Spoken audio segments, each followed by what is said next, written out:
Minha vida mudou completamente numa quinta-feira qualquer de março.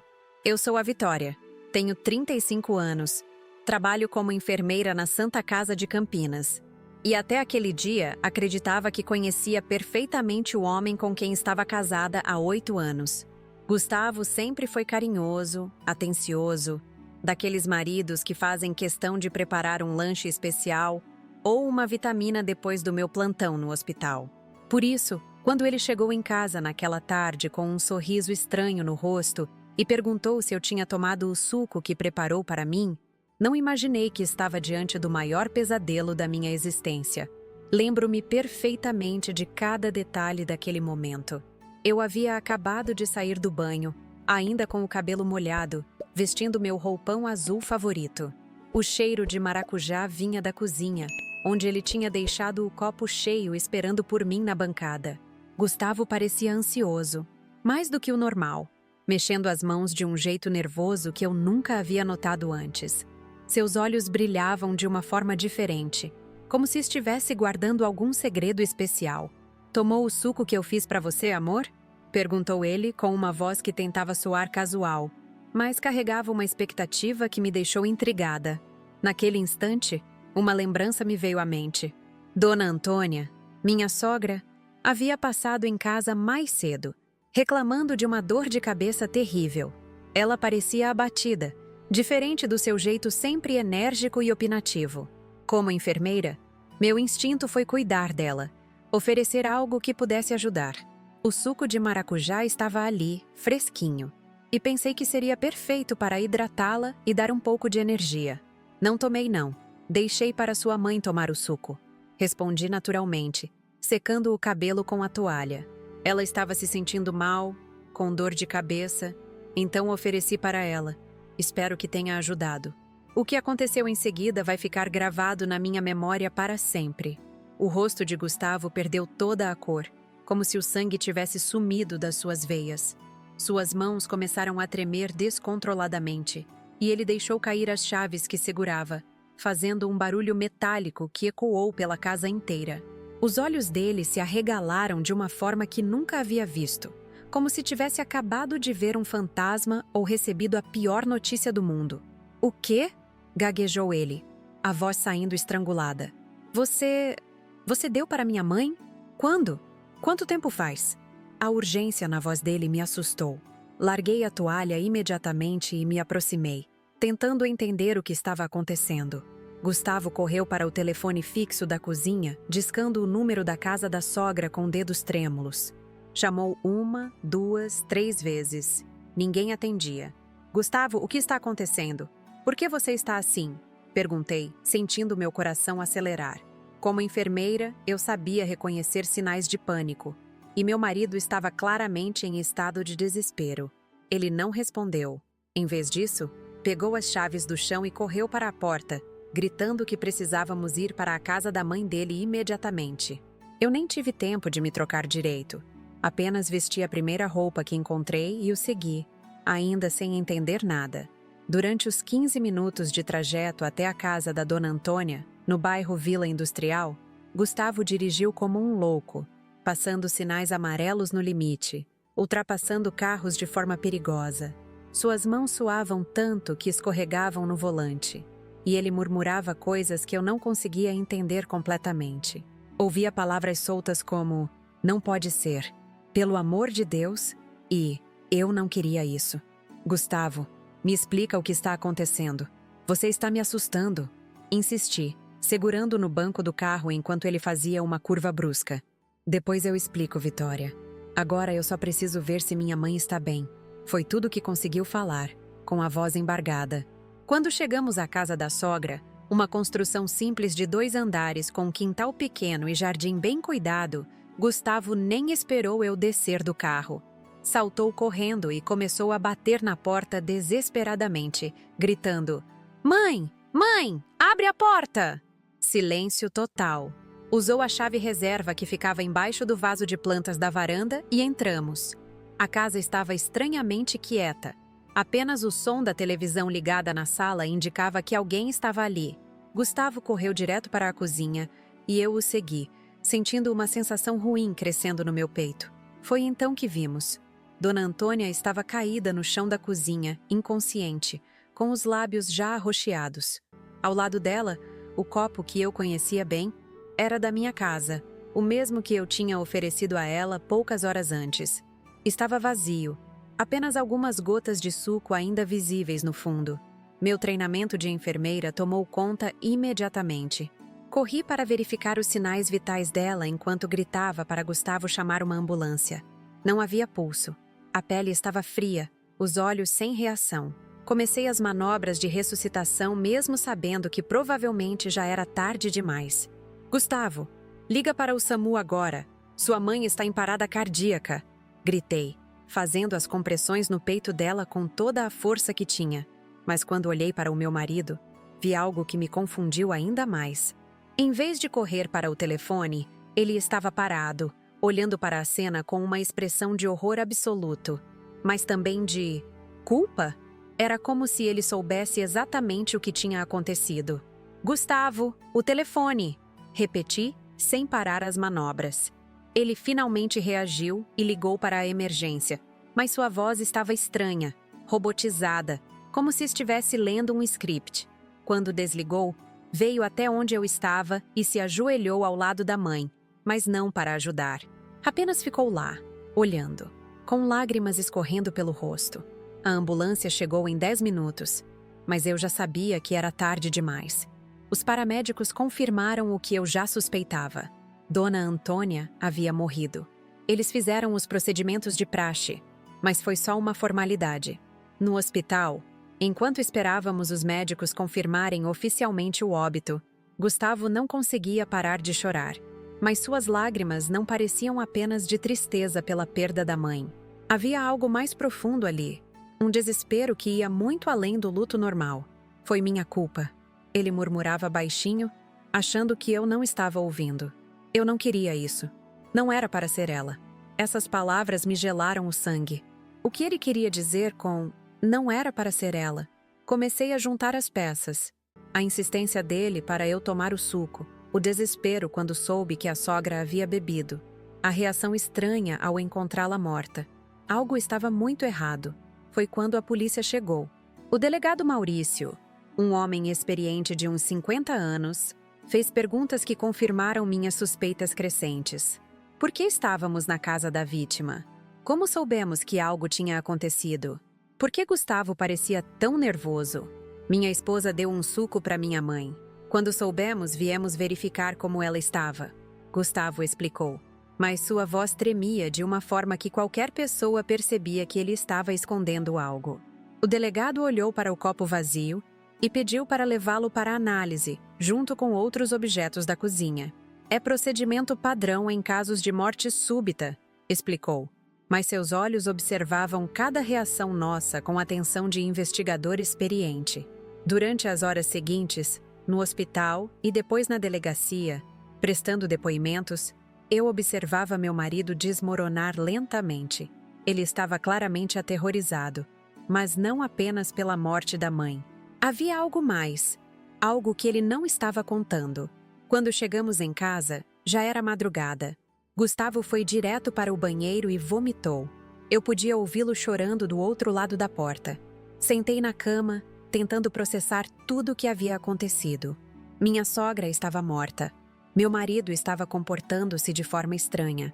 E eu tinha a sensação horrível de que, de alguma forma, estava no meio de algo muito maior e mais perigoso do que imaginava.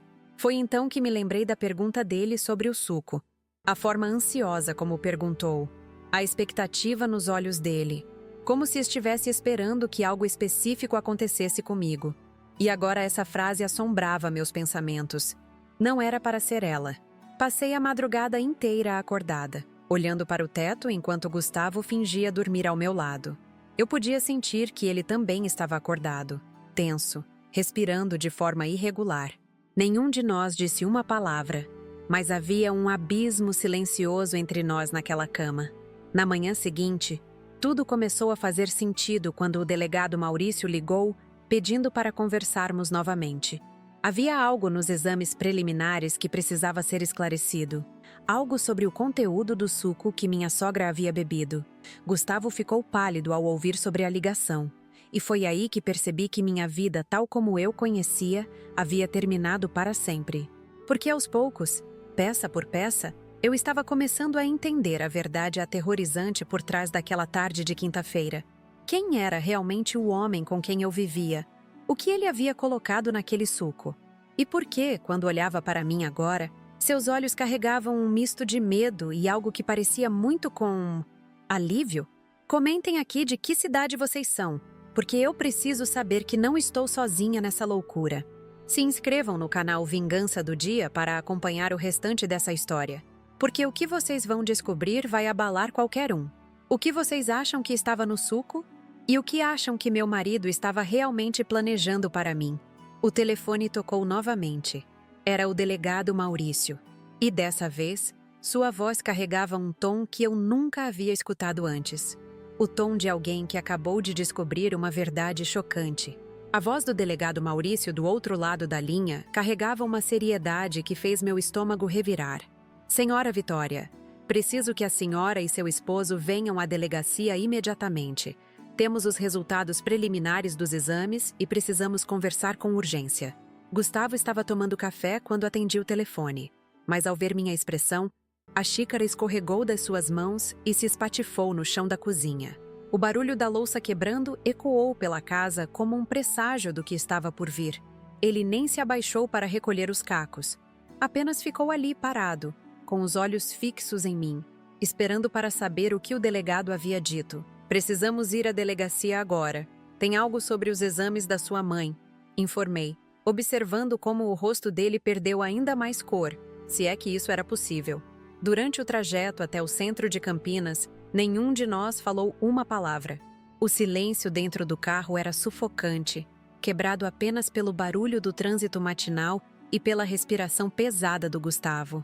Eu tentava processar o que poderia ter dado errado nos exames.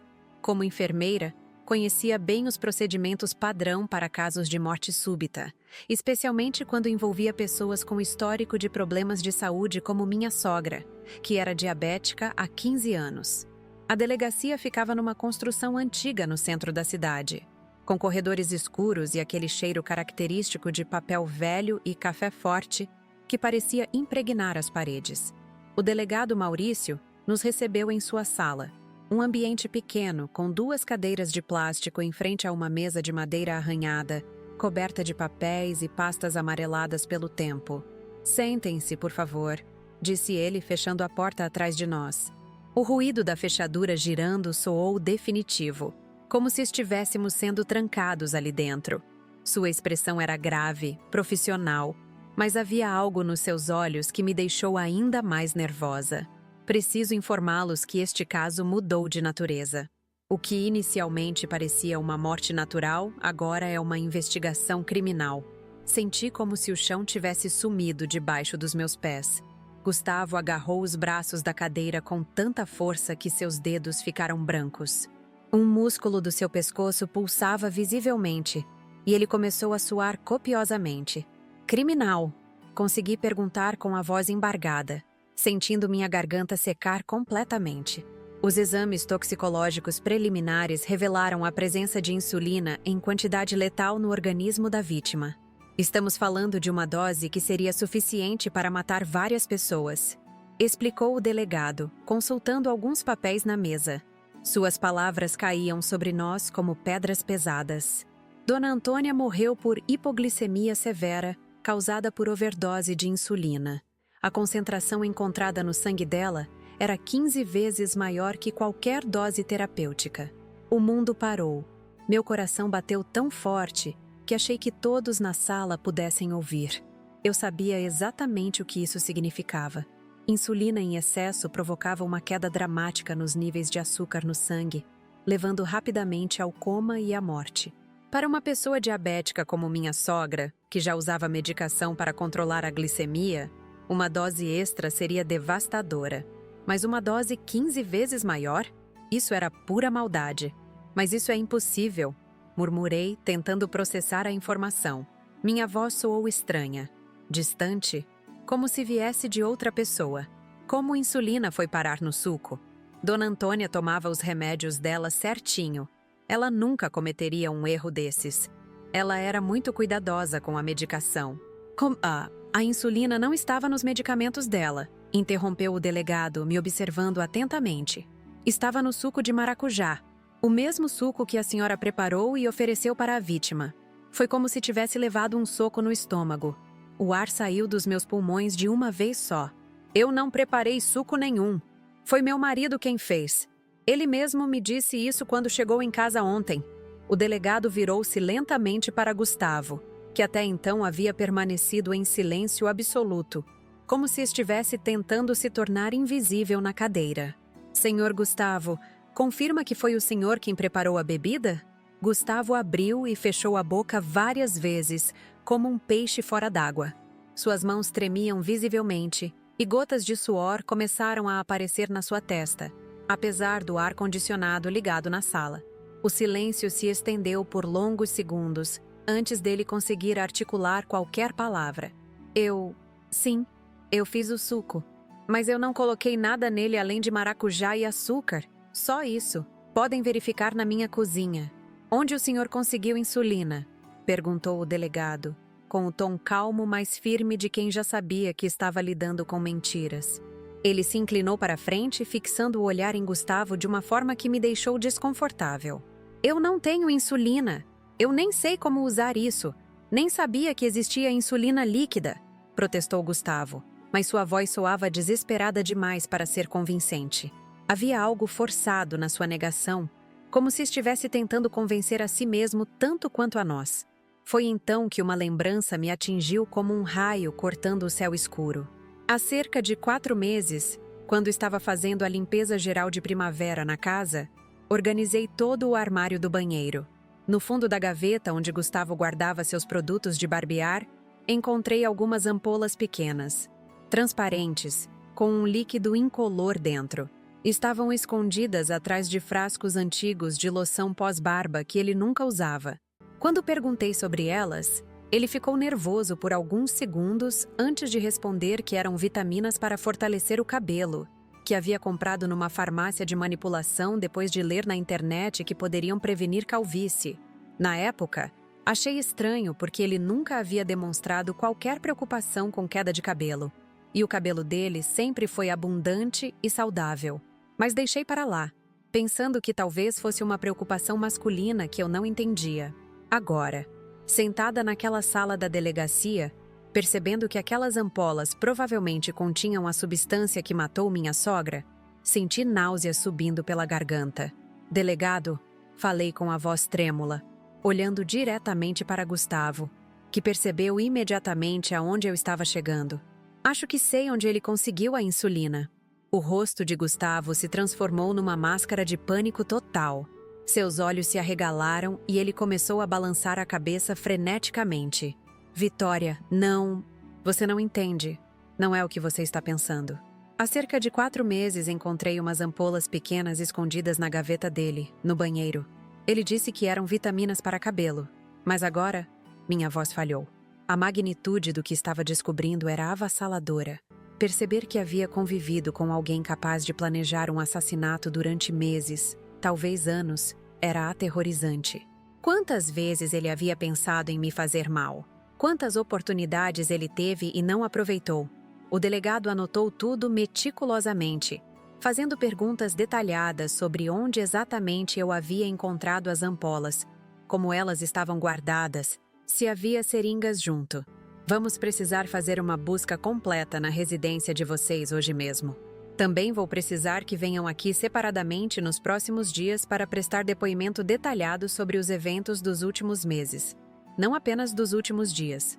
Separadamente? Perguntei, sentindo um frio na barriga. Sim, este é um caso de homicídio premeditado. E ambos são pessoas de interesse na investigação até esclarecermos completamente o que aconteceu. Quem sabia o quê e quando sabiam. Sua voz era profissional, mas não hostil. Senhora Vitória, pelo que estou vendo, a senhora pode ser mais uma vítima que uma cúmplice, mas preciso ter certeza. Homicídio premeditado. As palavras ecoavam na minha cabeça como sinos funerários. Minha sogra havia sido assassinada friamente, com planejamento, e meu próprio marido era o principal suspeito. Gustavo tentou falar novamente, sua voz saindo num sussurro desesperado. Eu posso explicar tudo. Não é o que vocês estão pensando. Eu nunca machucaria minha mãe. Nunca.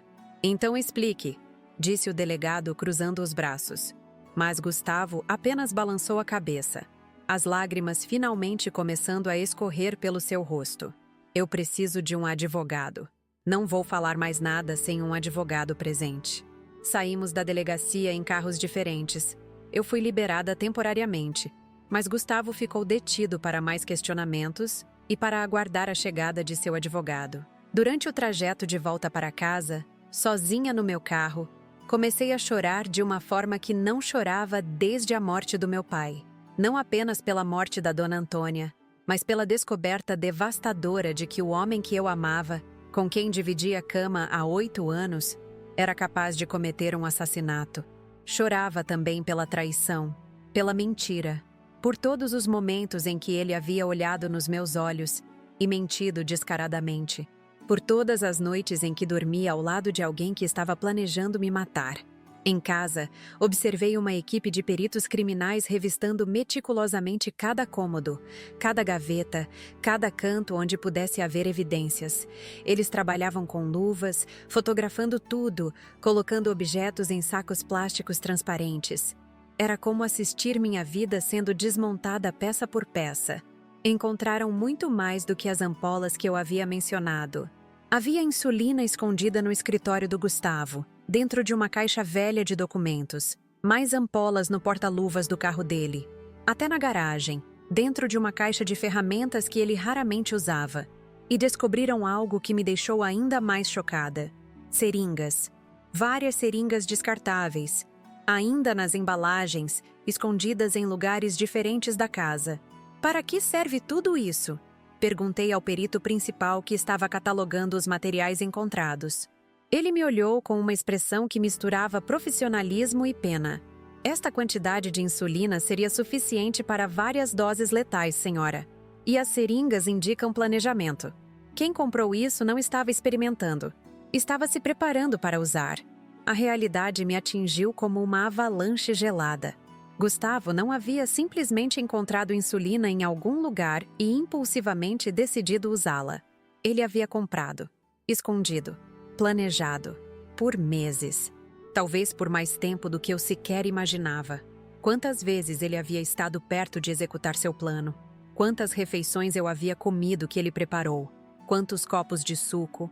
Quantos pratos de comida? Quantos lanches ele havia me oferecido nos últimos meses? À tarde, quando voltei à delegacia para meu depoimento formal, o delegado Maurício me recebeu numa sala diferente, maior, com uma mesa redonda e cadeiras mais confortáveis. Havia também uma investigadora, doutora Carla, que se apresentou como psicóloga criminal. Senhora Vitória, vamos gravar este depoimento, informou o delegado, ligando um equipamento de áudio. Preciso fazer algumas perguntas difíceis sobre sua vida conjugal. Quero que pense bem antes de responder. E lembre-se que mentir numa investigação criminal é crime. Sentei-me tentando controlar o tremor nas mãos. Pode perguntar. Eu quero ajudar a descobrir a verdade. Como era o relacionamento entre a senhora e seu marido nos últimos 6 meses? A pergunta me pegou desprevenida porque me forçou a realmente pensar sobre coisas que eu havia ignorado ou minimizado. Eu pensava que era normal, mas agora, olhando para trás, acho que havia sinais que eu não quis enxergar. Que tipo de sinais? Ele estava mais secreto com o celular. Antes deixava em qualquer lugar. Agora sempre levava para o banheiro, sempre com a tela virada para baixo. Começou a chegar tarde do trabalho algumas vezes, inventando desculpas sobre reuniões ou projetos extras. Às vezes eu ligava no escritório dele e a secretária dizia que ele havia saído cedo. Doutora Carla fez algumas anotações. A senhora confrontou ele sobre essas mudanças? Algumas vezes, mas ele sempre tinha explicações que pareciam razoáveis. Dizia que o escritório estava com muito trabalho, que estava preocupado com a economia, que talvez fosse promovido e estava assumindo mais responsabilidades. E a relação dele com a mãe? Como a senhora definiria? Essa pergunta me fez parar e pensar profundamente. Sempre foram muito próximos. Dona Antônia criou ele sozinha depois que o pai morreu num acidente de carro, quando Gustavo tinha 12 anos. Eles tinham uma ligação muito forte, mas às vezes eu achava excessiva. Excessiva como? Ela sempre opinava sobre tudo na nossa vida. Onde devíamos morar, como gastar dinheiro, até sobre quando ter filhos. Criticava minhas roupas, meu trabalho, meus horários. E Gustavo nunca contrariava ela. Sempre tomava o partido dela quando eu tentava estabelecer alguns limites. Vocês brigavam por causa disso? Não brigávamos exatamente, mas eu tentava conversar com ele sobre estabelecer limites, sobre nós sermos um casal independente. Ele sempre dizia que ela era viúva, sozinha, que precisávamos ter paciência, que ela não tinha mais ninguém no mundo além dele. O delegado se inclinou para a frente. Senhora Vitória, vou fazer uma pergunta muito direta. A senhora acredita que seu marido seria capaz de matar a própria mãe intencionalmente? A pergunta me deixou sem ar por alguns segundos. Olhei para as duas pessoas à minha frente, tentando processar o absurdo da situação. Ontem eu diria que não. Jamais. Gustavo sempre foi carinhoso com ela, atencioso. Mas hoje, depois de descobrir sobre a insulina escondida, sobre as mentiras, sobre todo esse planejamento, eu sinceramente não sei mais quem é o homem com quem eu vivia. E acredita que ele seria capaz de tentar matar a senhora? Foi como se tivesse levado um choque elétrico. Minhas mãos começaram a tremer descontroladamente. O que o senhor quer dizer exatamente? Pelo que entendi dos depoimentos e das evidências, o suco era originalmente destinado à senhora. Seu marido fez questão de enfatizar isso quando perguntou se a senhora havia tomado. O desespero dele quando soube que a mãe havia bebido foi muito específico. A morte da Dona Antônia pode ter sido um acidente terrível. O alvo verdadeiro pode ter sido a senhora. Minhas pernas ficaram bambas e senti o mundo girar ao meu redor. Tudo começou a fazer sentido de uma forma aterrorizante. A insistência de Gustavo para eu tomar o suco logo que ele chegasse em casa. A ansiedade nos olhos dele. O desespero quando soube que a sogra havia bebido. A frase que ele murmurou no hospital. Não era para ser ela. Ele havia tentado me assassinar. E por uma ironia cruel do destino, acabou matando a própria mãe. Por que ele quereria me matar? Sussurrei, mais para mim mesma do que para o delegado. As palavras saíram da minha boca como se não pertencessem a mim, como se outra pessoa estivesse falando através de mim. Essa é uma das principais questões que precisamos esclarecer, respondeu o delegado Maurício, trocando um olhar significativo com a doutora Carla. Existe algum motivo que a senhora consegue imaginar? Problemas financeiros, outras mulheres, seguro de vida, alguma discussão recente? Fechei os olhos e tentei pensar desesperadamente, vasculhando cada lembrança dos últimos meses em busca de pistas que pudessem explicar por que o homem que dizia me amar queria me ver morta. Era como tentar montar um quebra-cabeças no escuro, procurando peças que talvez nem existissem. Delegado, ele realmente estava diferente nos últimos tempos. Mais reservado, mais nervoso. Às vezes eu acordava no meio da madrugada e ele não estava na cama. Dizia que tinha ido beber água ou ao banheiro, mas demorava muito tempo para voltar. Pausei, lembrando de detalhes que na época pareciam insignificantes.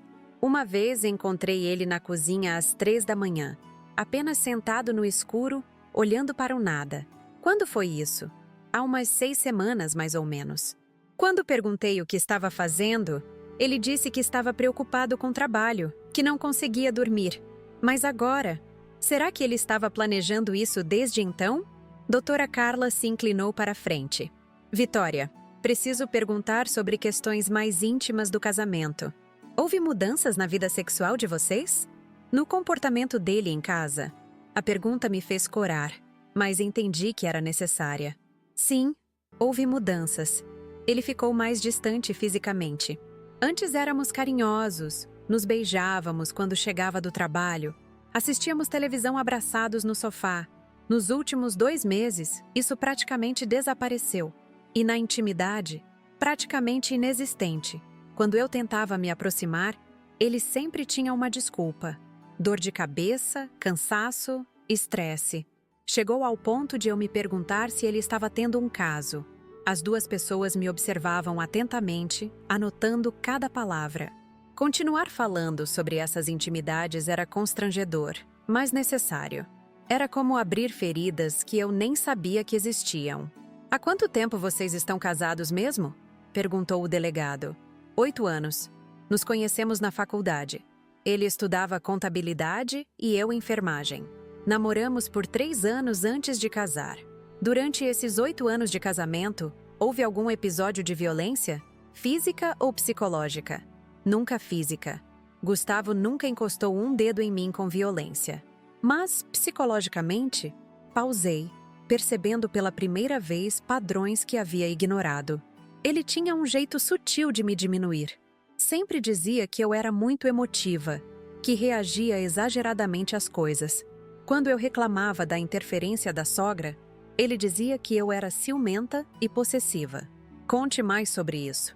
Por exemplo, quando Dona Antônia criticava meu trabalho, ela sempre dizia que enfermeira ganhava pouco, que eu deveria fazer algo mais digno, como ela dizia. Gustavo nunca me defendia. Depois, em casa, quando eu ficava chateada, ele dizia que eu estava sendo sensível demais, que ela só se preocupava conosco.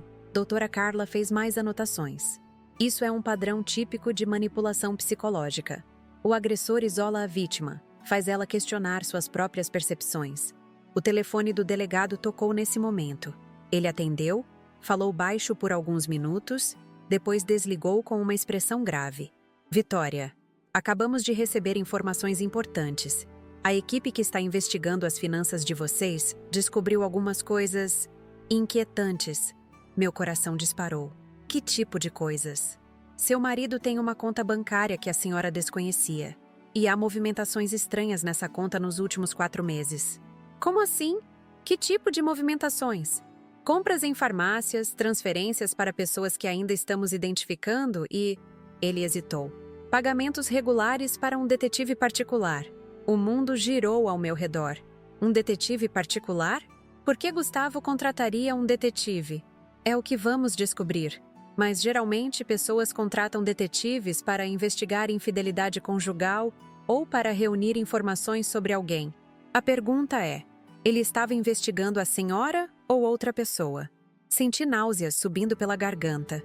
A ideia de que meu próprio marido havia contratado alguém para me vigiar era aterrorizante.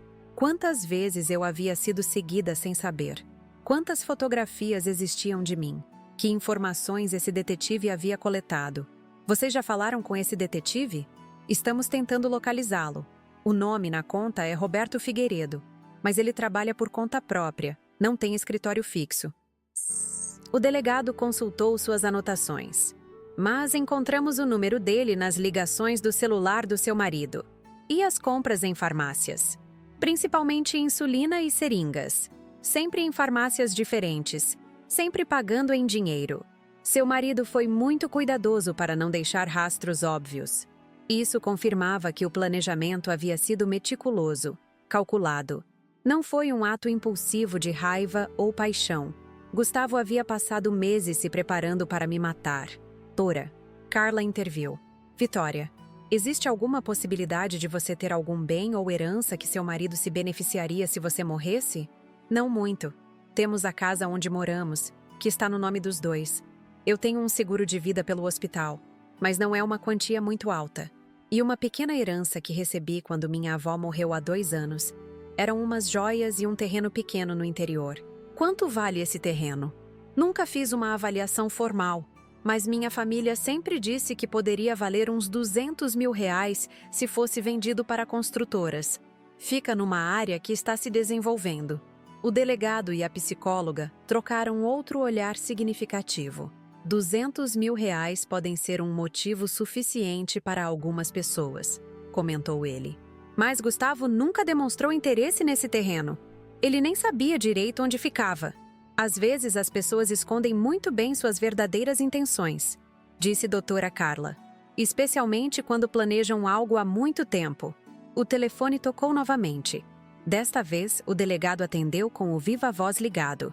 Delegado Maurício. Chefe, aqui é o investigador Silva. Conseguimos localizar o detetive Roberto Figueiredo. Ele está aqui na delegacia e quer fazer um acordo. Diz que tem informações importantes sobre o caso. Tragam ele para a sala 3. Já estou indo. Quando o delegado desligou, olhou para mim com uma expressão que misturava esperança e preocupação. Vitória, talvez agora vamos começar a entender o que realmente estava acontecendo na vida de vocês. Ficamos esperando na sala por quase 1 hora. Durante esse tempo, Carla continuou me fazendo perguntas sobre minha rotina, meus relacionamentos, tentando mapear minha vida para entender como Gustavo havia planejado o crime. Você trabalhava em turnos fixos no hospital? Sim, sempre os mesmos horários. Gustavo conhecia perfeitamente minha agenda. E ele cozinhava frequentemente para você? A pergunta me fez parar e pensar. Nos últimos meses, Gustavo havia realmente começado a cozinhar mais.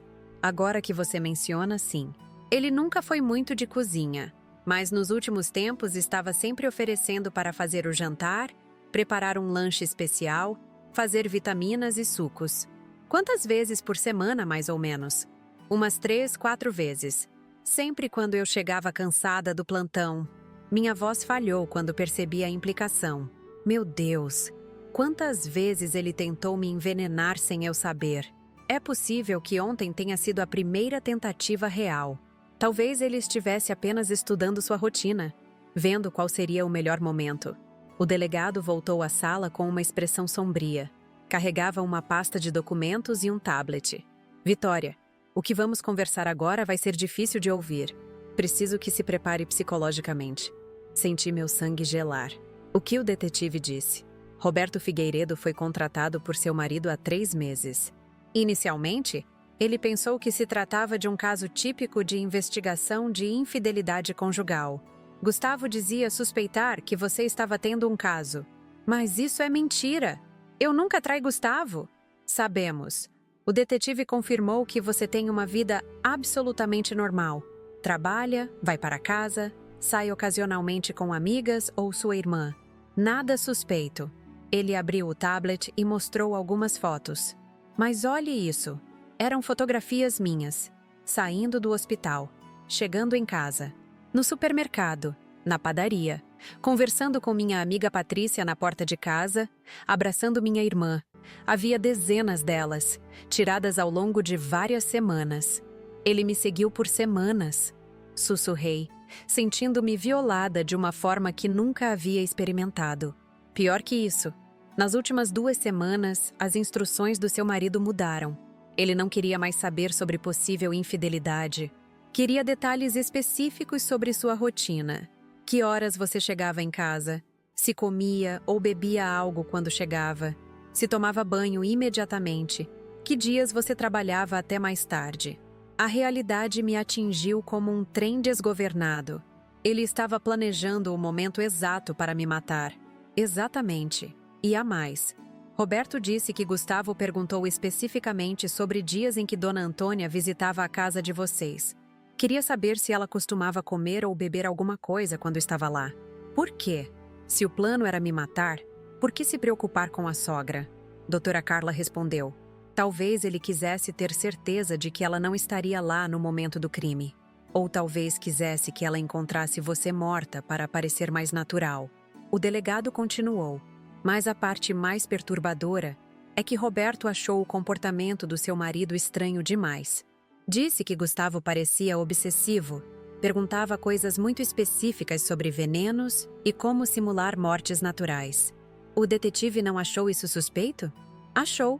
Mas Gustavo pagava muito bem. R$ 500 por semana, sempre em dinheiro. Roberto pensou que fosse apenas um marido paranoico. R$ 500 por semana por 3 meses. R$ 1.800 gastos apenas para me vigiar. Onde Gustavo havia conseguido todo esse dinheiro? Nosso orçamento sempre foi apertado. Eu controlava todas as contas da casa. Delegado, de onde veio o dinheiro para pagar tudo isso? Gustavo não ganha tanto assim no escritório, e eu sempre soube de todas as nossas despesas. Essa é outra descoberta inquietante. Aparentemente, ele estava vendendo alguns equipamentos do escritório onde trabalha. Computadores, impressoras, algumas peças de valor. E também, ele hesitou. Vendeu algumas joias suas. Como assim vendeu minhas joias? Lembra das joias que herdou de sua avó? Ele vendeu algumas peças num brechó de luxo no centro da cidade. O dono confirmou que foi ele quem vendeu, há cerca de 2 meses. Senti como se tivesse levado um soco no estômago. As joias da vovó Maria eram meu bem mais precioso, carregadas de memórias e significado sentimental. Eu as guardava numa caixinha especial no guarda-roupa e só as usava em ocasiões especiais. Fui verificar agora há pouco, e realmente algumas peças sumiram. Continuei, sentindo lágrimas começarem a escorrer pelo meu rosto. Eu pensei que havia guardado em lugar errado. Gustavo usou minhas próprias joias para financiar meu assassinato. Há mais uma coisa, disse o delegado, sua voz ficando ainda mais séria. Roberto mencionou que Gustavo perguntou sobre acidentes domésticos. Queria saber sobre estatísticas de mortes em casa, especialmente mortes que pareciam naturais, mas eram criminosas. Vocês acham que ele estudou outros casos? É possível. Vamos verificar o histórico de internet do computador dele, ver que tipo de pesquisas ele fez. Doutora Carla se inclinou para a frente. Vitória, baseado no que estamos descobrindo, seu marido demonstra características de um planejador meticuloso. Ele não age por impulso. Cada passo foi cuidadosamente calculado. Mas por quê? Por que ele queria me matar? Não consigo entender. Às vezes as motivações são mais complexas do que parecem à primeira vista, respondeu ela. Pode ser uma combinação de fatores. O dinheiro da herança, problemas psicológicos, pressões externas, até mesmo influência de terceiros. Influência de terceiros? O delegado abriu a pasta de documentos. Roberto mencionou algo interessante. Nas últimas semanas, Gustavo sempre chegava aos encontros com eles muito nervoso, como se tivesse discutido com alguém antes. Uma vez ele comentou algo sobre "ela não me deixa em paz, e preciso resolver isso de uma vez". Ele estava se referindo a mim? Não sabemos. Pode ter sido você, pode ter sido sua sogra, pode ter sido outra pessoa, mas indica que havia alguma pressão sendo exercida sobre ele. Ficamos em silêncio por alguns minutos, processando todas essas informações devastadoras. Minha vida havia se transformado num pesadelo onde eu descobria, a cada revelação, que conhecia muito menos sobre meu marido do que imaginava. O que acontece agora? Perguntei finalmente. Agora vamos interrogar seu marido novamente, com todas essas novas evidências. Se ele decidir confessar e colaborar, pode ajudar a esclarecer suas verdadeiras motivações. O delegado fechou a pasta. Vitória, quero que saiba que apesar de toda essa situação terrível, você teve muita sorte. Se não tivesse oferecido aquele suco para sua sogra, não precisou terminar a frase. Eu sabia exatamente o que teria acontecido. Estaria morta, e provavelmente todos acreditariam que havia sido uma morte natural. Gustavo teria ficado viúvo, herdado meus bens, e talvez nunca fosse descoberto. Dona Antônia, ironicamente, havia salvado minha vida ao morrer no meu lugar, e agora eu descobriria que havia muito mais por trás dessa história do que qualquer um de nós imaginava. Saí da delegacia naquele dia com a sensação de que meu mundo havia sido virado completamente de cabeça para baixo. Não apenas descobri que meu marido havia planejado meu assassinato por meses, mas também que eu havia estado sendo vigiada, fotografada, estudada como se fosse um animal em laboratório. Cada passo que eu dava, cada rotina que seguia, havia sido catalogada e analisada para determinar o melhor momento para me eliminar. Naquela noite, na casa da minha irmã Juliana, não consegui fechar os olhos sequer por 1 minuto. Ficava imaginando quantas vezes Gustavo havia estado perto de executar seu plano. Quantas vitaminas ele havia me oferecido nos últimos meses. Quantos pratos de comida, quantos copos de suco. A cada lembrança sentia um arrepio gelado percorrer minha espinha. Juliana tentou me consolar, mas o que se pode dizer numa situação dessas? Ela fazia chá, oferecia comida que eu não conseguia engolir, ficava sentada ao meu lado segurando minha mão. Às vezes chorava junto comigo, outras vezes apenas permanecia em silêncio, respeitando minha dor. Vitória, você precisa tentar comer alguma coisa, insistiu ela na manhã seguinte, colocando um prato de torradas na minha frente. Você não pode se deixar definhar por causa desse monstro. Não consigo entender, Ju. Como eu pude viver 8 anos com alguém e não conhecer essa pessoa? Como alguém pode planejar friamente o assassinato da própria esposa? Alguns homens são muito bons em esconder quem realmente são. Lembra do caso daquela enfermeira de São Paulo que vi no noticiário? O marido dela também parecia perfeito para todo mundo.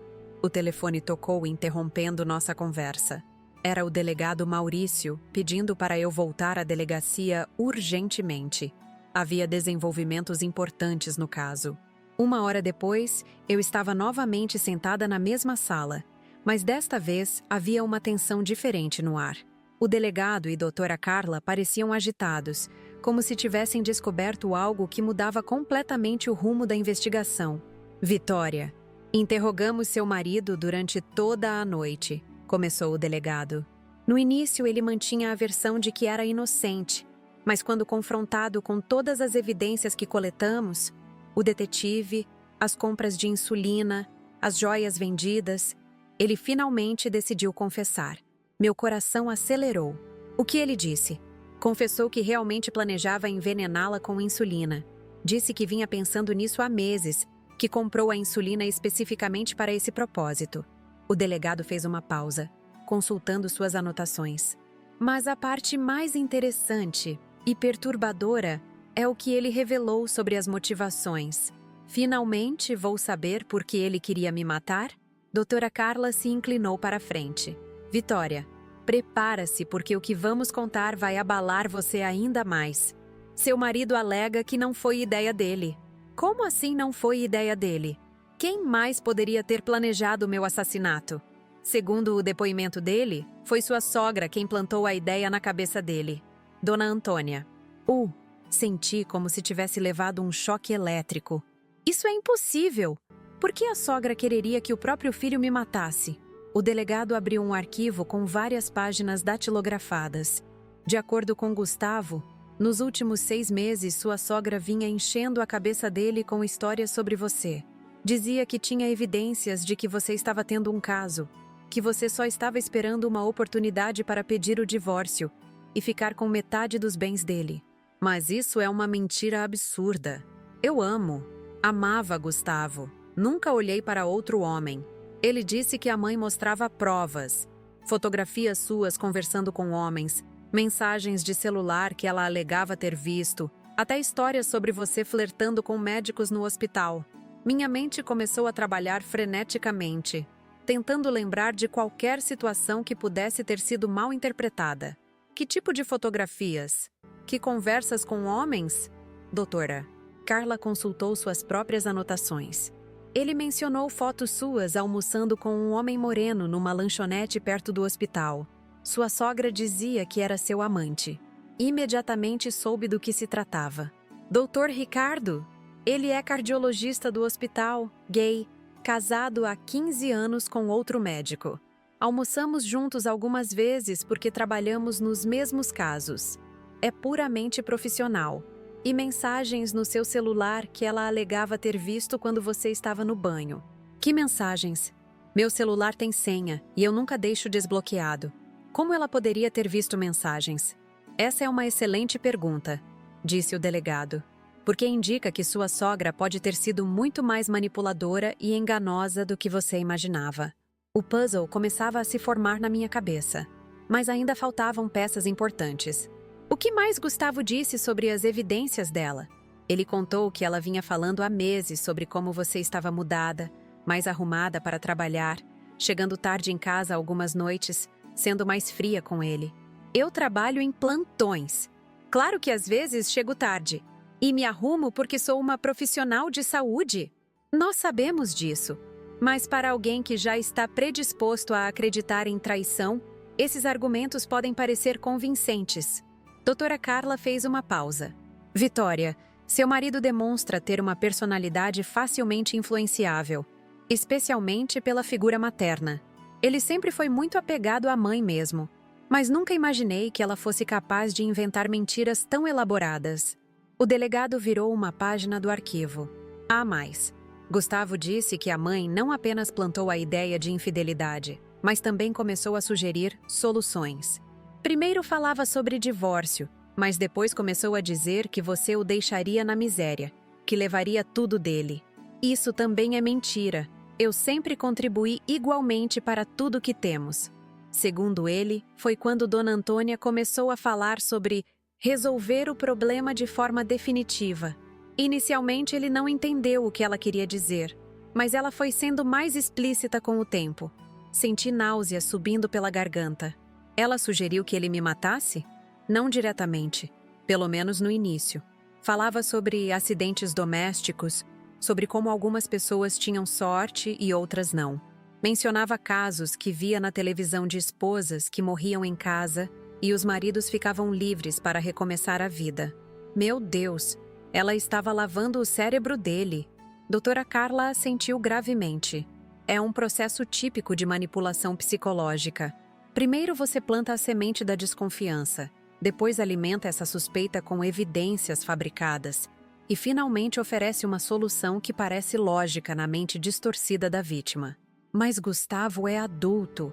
Ele podia ter verificado as informações, podia ter conversado comigo. Pessoas com dependência emocional forte geralmente não questionam a figura de autoridade. Sua sogra era a única família que ele tinha, a pessoa que o criou. Para ele, questionar ela seria como questionar a própria realidade. O delegado continuou lendo o depoimento. Gustavo disse que inicialmente resistiu às insinuações da mãe, mas ela foi insistente. Voltava ao assunto constantemente, sempre com novas evidências da sua suposta traição. Que outras evidências ela inventou?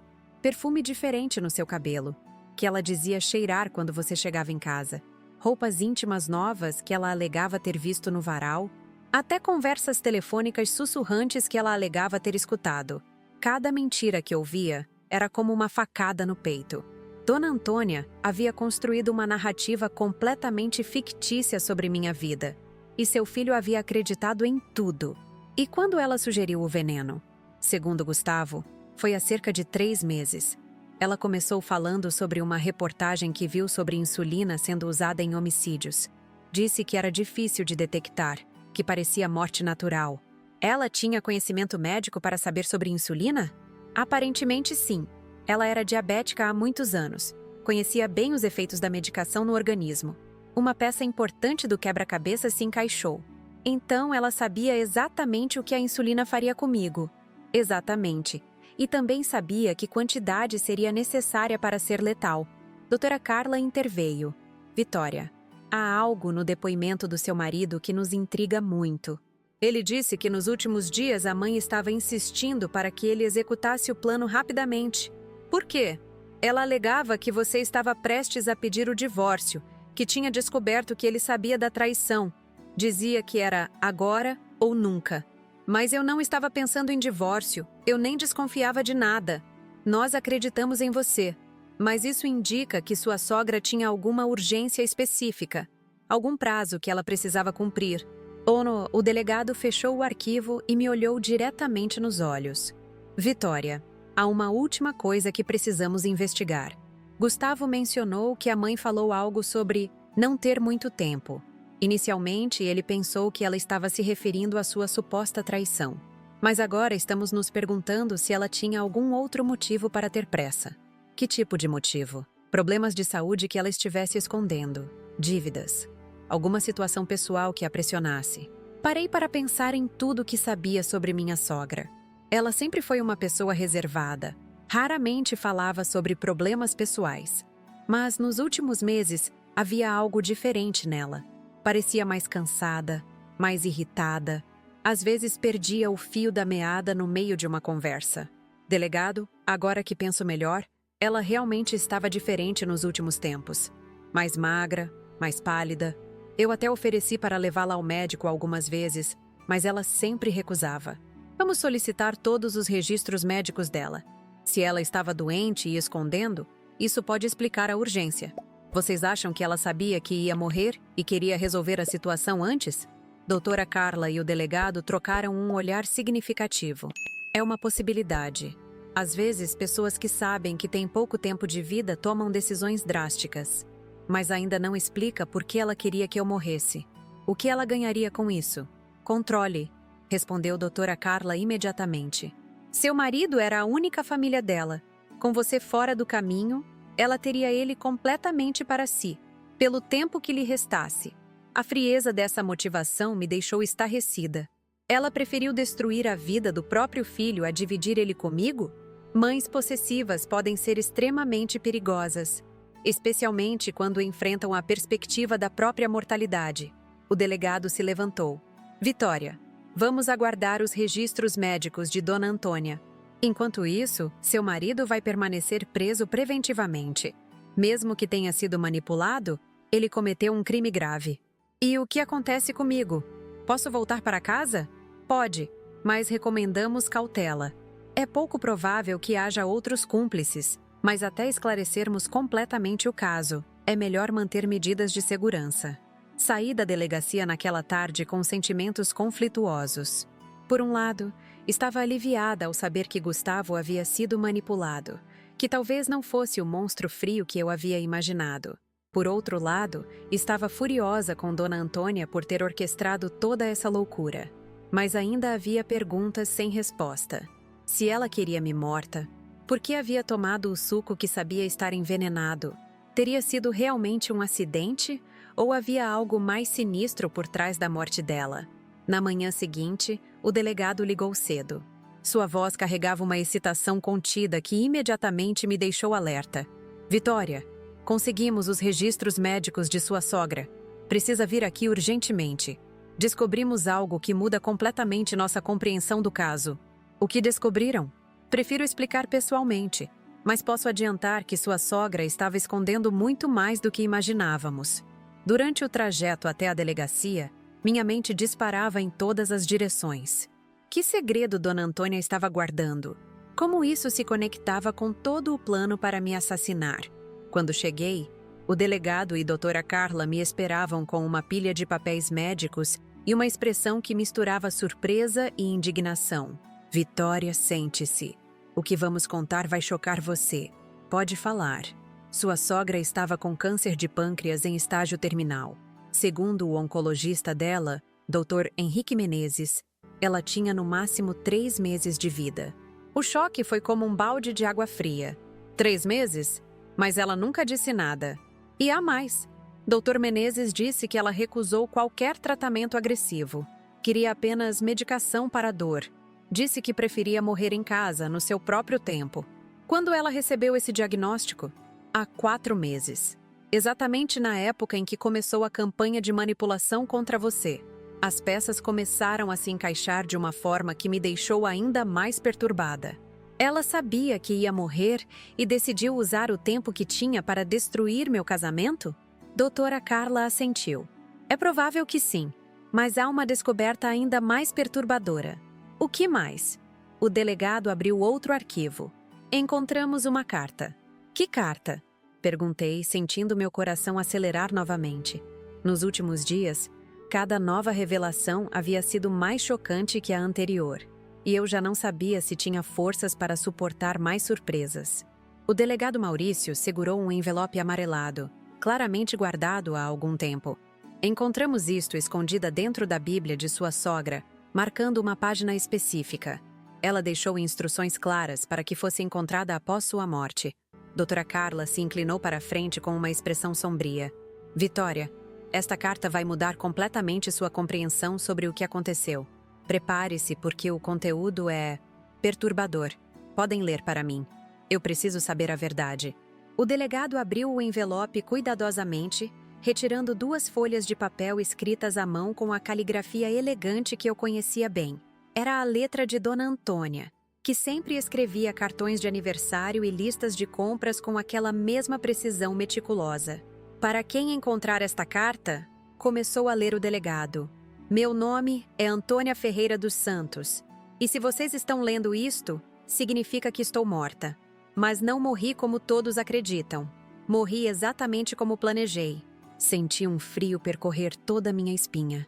A primeira frase já era aterrorizante, mas havia algo na forma como estava escrita que demonstrava total frieza e calculismo.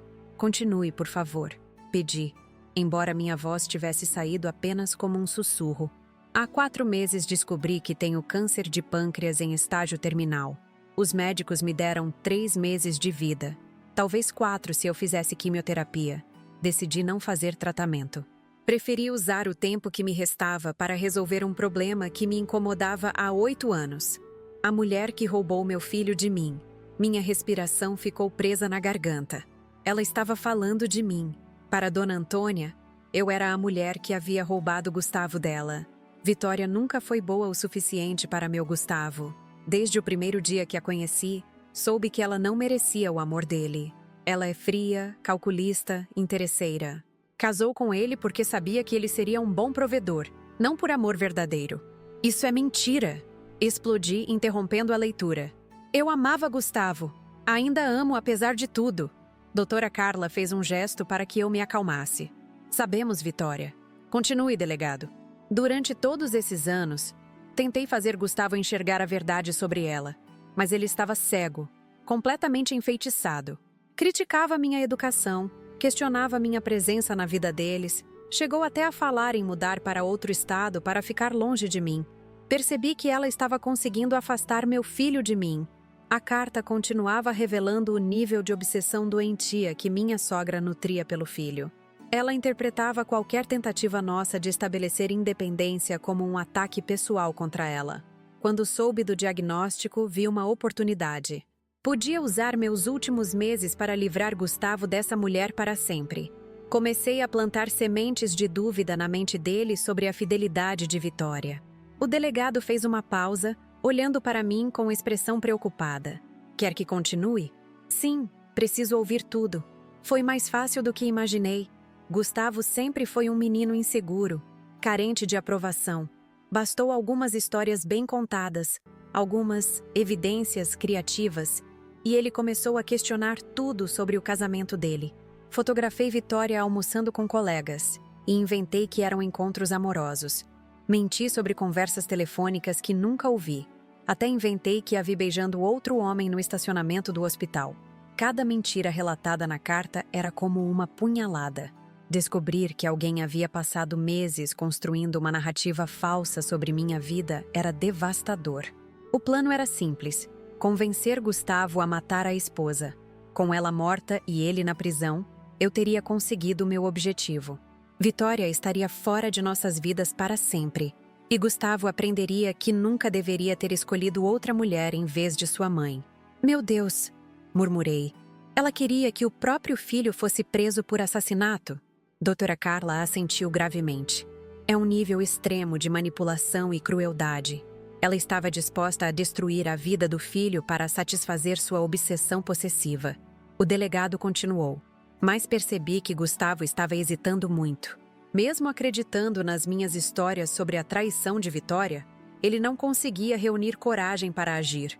O câncer estava avançando rapidamente e eu precisava acelerar os acontecimentos antes de ficar debilitada demais. Foi quando ela intensificou a pressão sobre ele? Aparentemente sim. Escute isto. Decidi então tomar uma atitude mais drástica. Se Gustavo não tinha coragem de matar a esposa, eu daria um jeito de forçá-lo a agir. Na quinta-feira, quando soube que ele havia preparado o suco com insulina, fui até a casa deles propositalmente. Senti como se o mundo tivesse parado ao meu redor. Ela foi lá sabendo que havia veneno no suco? Sabia exatamente o que havia no suco. Gustavo me contou sobre o plano dele por telefone, pensando que eu ficaria orgulhosa. Em vez disso, vi a oportunidade perfeita. Ofereci-me para tomar o suco, alegando dor de cabeça. Vitória, sempre prestativa, ofereceu imediatamente. E as mãos me tremiam violentamente. Ela se matou propositalmente? Escute o resto. Eu sabia que a quantidade de insulina que Gustavo havia colocado seria letal para uma diabética como eu. Também sabia que minha morte levaria inevitavelmente à descoberta do plano de assassinato. Gustavo seria preso, Vitória viveria com a culpa pelo resto da vida, e eu finalmente teria minha vingança contra ambos. O nível de crueldade e calculismo era incompreensível. Dona Antônia havia arquitetado a própria morte apenas para destruir nossa vida.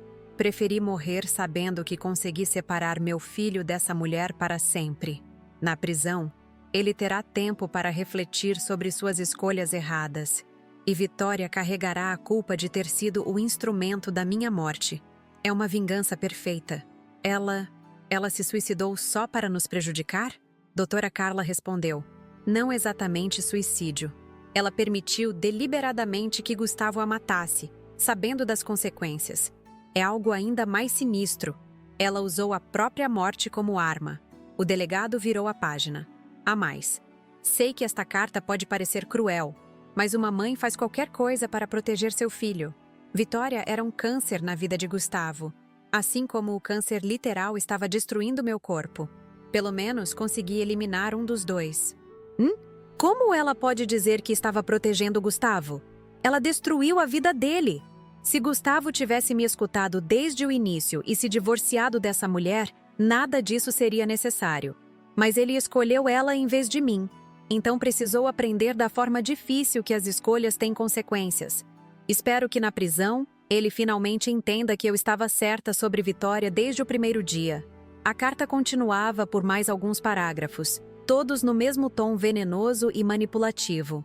Dona Antônia havia passado seus últimos meses de vida planejando meticulosamente não apenas sua própria morte, mas a destruição completa da nossa família. Por favor, entreguem esta carta às autoridades competentes. Quero que todos saibam a verdade sobre o que Vitória realmente é e por que meu filho foi forçado a tomar medidas extremas. Que minha morte não seja em vão. Que sirva como exemplo do que acontece quando uma mulher tenta separar um homem de sua mãe. Quando o delegado terminou de ler, o silêncio na sala era ensurdecedor. Eu estava completamente sem palavras, tentando processar a magnitude da maldade que havia acabado de ouvir. Assina Antônia Ferreira dos Santos, mãe dedicada e protetora até o fim, concluiu ele, fechando as folhas. Comecei a chorar convulsivamente. Não apenas pela descoberta da verdade, mas pela percepção de que havia vivido 8 anos sendo odiada silenciosamente por alguém que sorria para mim nos domingos em família. Como alguém pode ter tanto ódio assim? Consegui perguntar entre soluços. Como uma mãe pode destruir a vida do próprio filho só por ciúme? Doutora Carla me ofereceu um copo de água. É um caso extremo de transtorno de personalidade. Dona Antônia demonstrava características de narcisismo patológico combinado com dependência emocional doentia. Para ela, Gustavo não era um filho independente. Era uma extensão de si mesma. E Gustavo? Como ele vai reagir quando souber disso? Já conversamos com ele, disse o delegado. A reação foi devastadora. Ele entrou em choque completo ao perceber que foi manipulado para cometer um crime pela própria mãe, que depois se matou para incriminá-lo. Ele está bem? Está sob observação psicológica. A descoberta foi traumática demais. Ele passou de acreditar que estava protegendo seu casamento de uma traidora para entender que foi usado como instrumento de vingança de uma mãe possessiva. O delegado se levantou e foi até a janela. Vitória, legalmente, seu marido ainda vai responder pelo crime. Mesmo que tenha sido manipulado, ele cometeu homicídio doloso. Mas a carta da sogra será considerada como atenuante significativo. O que isso significa? Provavelmente ele vai receber uma pena menor, especialmente considerando que foi vítima de manipulação psicológica severa. E você está completamente livre de qualquer suspeita. Livre? A palavra soou estranha. Como eu poderia estar livre quando minha vida havia sido completamente destruída? Doutora Carla se aproximou. Vitória, sei que é difícil, mas você precisa entender que foi vítima de um plano extremamente elaborado. Dona Antônia passou meses estudando como destruir seu casamento e conseguiu. Mas Gustavo acreditou nas mentiras sobre mim. Como posso perdoar isso? Ele foi manipulado por alguém em quem confiava completamente desde criança. A manipulação psicológica pode ser muito poderosa, especialmente quando vem de figuras de autoridade. O delegado voltou para perto da mesa. Há uma última coisa na carta que precisa saber. O que mais? Ela menciona que tem certeza de que você nunca conseguirá superar a culpa de ter sido o instrumento da morte dela. Era parte do plano psicológico, fazer você se sentir responsável. Mas eu não me sinto culpável. Eu fiz um gesto de gentileza para uma pessoa que estava se sentindo mal. Exatamente. E essa é sua força. Dona Antônia subestimou você. Ela achou que você se destruiria psicologicamente, mas você está aqui, lutando pela verdade. Saí da delegacia naquele dia com sentimentos complexos. Por um lado, estava aliviada ao saber toda a verdade. Por outro, estava devastada pela descoberta de que alguém havia nutrido tanto ódio por mim durante tanto tempo. Nos dias seguintes, a história se espalhou pela cidade. Jornais locais publicaram matérias sobre o caso do suco envenenado e a sogra que se matou por vingança. Recebi ligações de repórteres, de curiosos, de pessoas oferecendo apoio. Gustavo permaneceu preso, aguardando julgamento. Visitei-o uma vez, 2 semanas depois de tudo ser esclarecido. Foi uma conversa difícil, dolorosa, mas necessária. Ele chorava constantemente, repetindo pedidos de desculpas que eu não sabia se poderia aceitar. Vitória, eu acreditei nela. Acreditei que você estava me traindo. Como fui tão cego? Gustavo, você foi manipulado desde criança. Sua mãe sabia exatamente como controlar você. Mas eu devia ter confiado em você. Devia ter conversado com você em vez de planejar. Isso. Ele não conseguia nem pronunciar a palavra assassinato. O que acontece agora? Perguntei. Embora já soubesse que nosso casamento havia terminado ali, naquela sala de visitas da cadeia. Eu vou aceitar qualquer punição que der. Mereço isso. E você deve seguir sua vida longe de mim e de toda essa loucura. Foi a última vez que nos falamos como marido e mulher.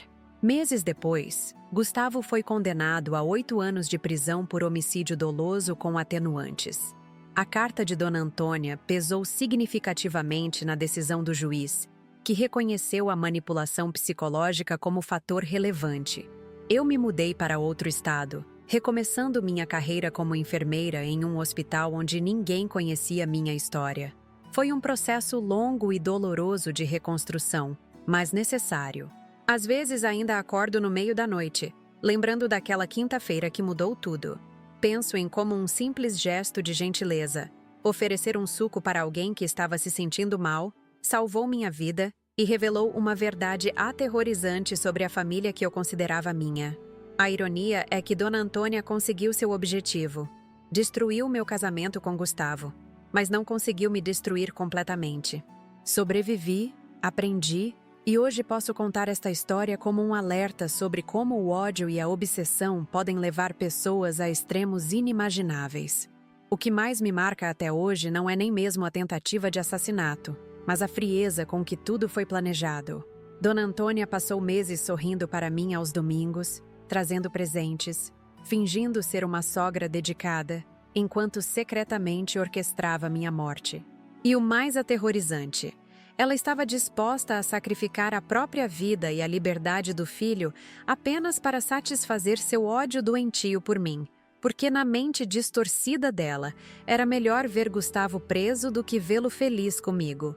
Pessoal, chegamos ao final dessa história que marcou para sempre minha vida. Eu sou a Vitória. E durante essa história contei para vocês a experiência mais aterrorizante que qualquer pessoa pode viver. Descobrir que a pessoa que você ama planejava seu assassinato e que por trás de tudo estava uma manipulação diabólica que durou meses. Quero fazer um resumo de tudo que vivemos juntos nesta jornada, porque sei que muitos de vocês podem estar se sentindo confusos com tantas revelações chocantes. Também quero compartilhar algumas reflexões importantes sobre os sinais que ignorei e que talvez possam ajudar outras pessoas a identificar situações perigosas antes que seja tarde demais. Tudo começou numa quinta-feira aparentemente normal de março. Meu marido Gustavo chegou em casa com um suco de maracujá que havia preparado especialmente para mim. A pergunta dele sobre se eu havia tomado o suco parecia carinhosa, mas a ansiedade em seus olhos deveria ter me alertado que algo estava errado. Quando respondi que havia oferecido o suco para minha sogra, Dona Antônia, porque ela estava com dor de cabeça, vi o desespero tomar conta do rosto dele. Corrermos até a casa da sogra e encontrá-la morta na cozinha foi apenas o início de uma descoberta aterrorizante. O que eu pensava ser uma morte natural se revelou um homicídio cuidadosamente planejado. Os exames toxicológicos mostraram que o suco continha uma dose letal de insulina, 15 vezes maior que qualquer dose terapêutica. Minha sogra diabética não teve chances de sobrevivência. A investigação policial revelou a extensão do planejamento. Gustavo havia escondido ampolas de insulina e seringas pela casa inteira durante meses. Ele havia contratado um detetive particular para me vigiar, fotografar meus movimentos, estudar minha rotina para determinar o melhor momento para me envenenar. Havia vendido minhas joias da herança da vovó para financiar todo esse esquema macabro. Mas o que mais me chocou foi descobrir que Gustavo não era o verdadeiro mentor desse plano. Ele havia sido manipulado pela própria mãe durante meses. Dona Antônia havia criado uma narrativa completamente falsa sobre minha vida, inventando evidências de traição, fabricando fotografias comprometedoras, criando mentiras elaboradas para convencer o filho de que eu era uma esposa infiel que merecia morrer. A descoberta mais perturbadora veio quando encontraram a carta que Dona Antônia havia deixado escondida. Nela, minha sogra confessava que havia arquitetado não apenas meu assassinato, mas também a própria morte. Ela sabia que tinha câncer terminal e decidiu usar seus últimos meses de vida para destruir meu casamento de uma forma definitiva. Dona Antônia havia bebido o suco envenenado propositalmente, sabendo que morreria. Seu objetivo era duplo: eliminar-me da vida do filho através da morte ou da prisão dele, e garantir que eu carregasse a culpa de ter sido o instrumento de sua morte. Era uma vingança calculada e cruel, arquitetada por uma mente doentia que não suportava dividir o amor do filho com outra mulher. O nível de ódio e manipulação que descobri era incompreensível. Durante 8 anos de casamento, eu havia convivido com uma sogra que sorria para mim aos domingos, trazia presentes, fingia ser carinhosa, enquanto secretamente nutria um ódio profundo e planificava minha eliminação. Cada gesto de gentileza que eu havia interpretado como aceitação familiar era, na verdade, parte de uma fachada cuidadosamente mantida. Olhando para trás, consigo identificar sinais que ignorei. Gustavo realmente havia mudado nos últimos meses. Ficou mais secreto com o celular, mais distante fisicamente, chegava tarde do trabalho com desculpas vagas. Começou a cozinhar mais frequentemente para mim, oferecendo sucos, vitaminas e pratos especiais. Na época, interpretei isso como carinho renovado, mas agora entendo que ele estava testando oportunidades e reunindo coragem para executar o plano. Dona Antônia também demonstrou mudanças que eu atribuía a problemas de saúde normais da idade. Estava mais magra, mais irritadiça, às vezes perdia o fio da meada em conversas. Eu havia oferecido várias vezes para levá-la ao médico, sem saber que ela já tinha um diagnóstico terminal que estava escondendo de todos nós. A interferência dela em nosso casamento, que sempre me incomodou, ganhou nova dimensão. Suas críticas constantes ao meu trabalho, suas opiniões sobre onde devíamos morar, suas interferências em decisões financeiras não eram apenas características de uma sogra possessiva. Eram parte de uma campanha sistemática para minar meu relacionamento com Gustavo e prepará-lo psicologicamente para aceitar a ideia de me eliminar. O que mais me marca até hoje é a frieza do planejamento. Não foi um crime passional ou um ato impulsivo. Foi uma operação calculada que durou meses, envolvendo compra de veneno, contratação de detetive particular, fabricação de evidências falsas, manipulação psicológica intensiva e, finalmente, o sacrifício da própria vida para garantir que o plano tivesse êxito. A ironia cruel é que Dona Antônia conseguiu parte do que queria. Meu casamento com Gustavo realmente foi destruído. Ele foi condenado a 8 anos de prisão por homicídio doloso, mesmo com as atenuantes relacionadas à manipulação psicológica que sofreu. Eu me mudei para outro estado, recomeçando minha vida longe de toda essa loucura. Mas ela subestimou minha capacidade de resistência. Achava que eu me destruiria psicologicamente, carregando a culpa de ter sido o instrumento de sua morte. Em vez disso, usei essa experiência como combustível para reconstruir minha vida de forma mais forte e consciente. Hoje, anos depois, posso contar essa história não como vítima, mas como sobrevivente. Aprendi a reconhecer sinais de manipulação, a confiar mais nos meus instintos, a questionar situações que parecem estranhamente perfeitas ou insistentemente repetitivas, Aprendi que conhecer alguém por anos não significa conhecer verdadeiramente quem essa pessoa é por dentro. Esta experiência me ensinou que alguns tipos de amor são, na verdade, obsessão disfarçada. O amor de Dona Antônia por Gustavo não era saudável. Era possessivo, controlador, destrutivo.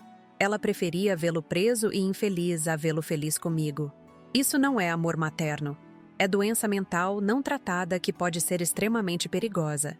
Também aprendi sobre a importância de estabelecer limites claros em relacionamentos familiares. Durante anos, tolerei interferências e críticas da sogra porque Gustavo pedia paciência, dizendo que ela era viúva e sozinha.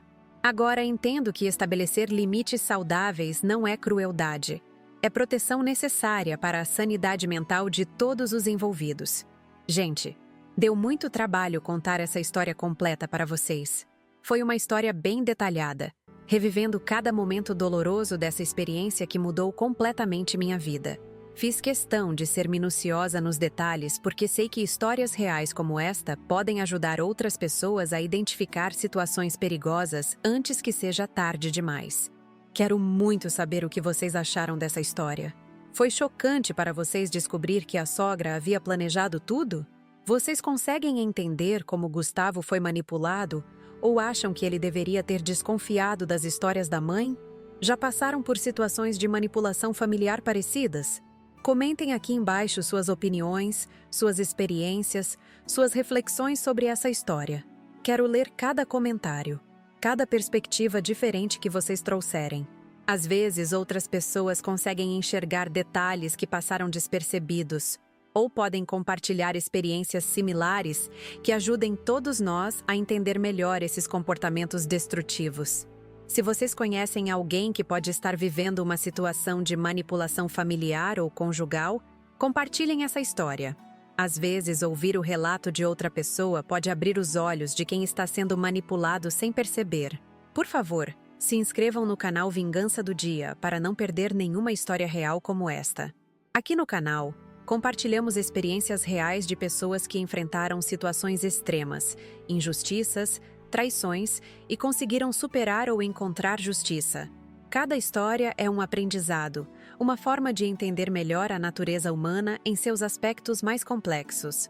Deixem o like neste vídeo se a história impactou vocês. O like ajuda muito o algoritmo a mostrar nosso conteúdo para mais pessoas que podem se beneficiar dessas reflexões. Também assistam aos outros vídeos do canal, porque cada história traz uma lição diferente sobre relacionamentos, família, justiça e superação. Uma coisa muito importante: se vocês podem e querem ajudar nosso trabalho, usem o Valeu Demais aqui embaixo. É uma forma de doação que ajuda a cobrir os custos de produção dos vídeos e nos permite continuar trazendo histórias diárias para vocês. Fazer esses vídeos detalhados, com pesquisa cuidadosa e narrativa bem construída, demanda tempo e recursos.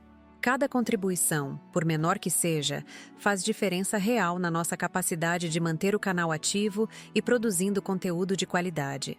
O Valeu Demais nos ajuda com equipamentos, edição, pesquisa, tempo de preparação das histórias e todas as despesas que envolvem criar conteúdo consistente e bem feito.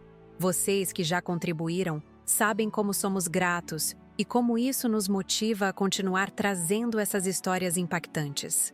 Comentem também se vocês têm histórias reais para compartilhar. Muitas das histórias que contamos aqui no canal vêm de experiências enviadas pela nossa audiência. Se você viveu algo marcante, alguma injustiça, alguma reviravolta inesperada na vida, compartilha conosco. Talvez sua história possa ajudar outras pessoas que estão passando por situações similares. Quero que vocês reflitam sobre os sinais que apresentei ao longo desta história. A mudança de comportamento do parceiro, o aumento de interferência familiar, a criação de narrativas sobre infidelidade sem evidências reais, o isolamento gradual de amigos e familiares. Esses são padrões comuns em relacionamentos abusivos que podem escalar para situações extremas como a que vivi. Não ignorem seus instintos. Se algo parece estranho, investiguem. Se alguém próximo começa a contar histórias sobre você que não conferem com a realidade, questionem. Se um parceiro muda drasticamente de comportamento e oferece explicações vagas, fiquem alertas. Nossa intuição muitas vezes percebe perigos antes da nossa mente consciente conseguir processar todas as informações. Também é importante entender que manipulação psicológica pode acontecer a qualquer pessoa, independentemente de inteligência, educação ou experiência de vida. Gustavo não era uma pessoa estúpida ou ingênua. Era um contador formado, um homem adulto responsável. Mas a manipulação vinda de uma figura materna, alguém em quem ele confiava desde a infância, conseguiu distorcer completamente sua percepção da realidade. Pessoas manipuladoras são especialistas em identificar vulnerabilidades emocionais e explorar essas fraquezas. No caso de Gustavo, a vulnerabilidade era sua dependência emocional da mãe e sua necessidade de aprovação materna. Dona Antônia conhecia perfeitamente esses pontos fracos e os usou para conseguir o que queria. Gente, é isso. Esta foi minha história, contada da forma mais completa e honesta possível. Espero que tenha servido como aprendizado para todos vocês, assim como serviu para mim. Às vezes precisamos passar por situações extremas para entender aspectos da natureza humana que preferíamos ignorar. Por favor, se inscrevam no canal, deixem o like, comentem suas opiniões e experiências e, se possível, contribuam com o "Valeu demais" para nos ajudar a continuar este trabalho. Vocês são fundamentais para manter o canal ativo e crescendo. Quero muito saber o que vocês pensaram desta história. Foi chocante? Conseguiram identificar-se com alguma parte da experiência? Conhecem casos similares? Que lições tiram desta experiência toda? Comentem tudo, porque amo ler suas perspectivas e aprender com suas experiências também. Até o próximo vídeo e obrigada por terem acompanhado esta jornada comigo. Foi difícil reviver tudo isso, mas espero que possa ser útil para vocês de alguma forma.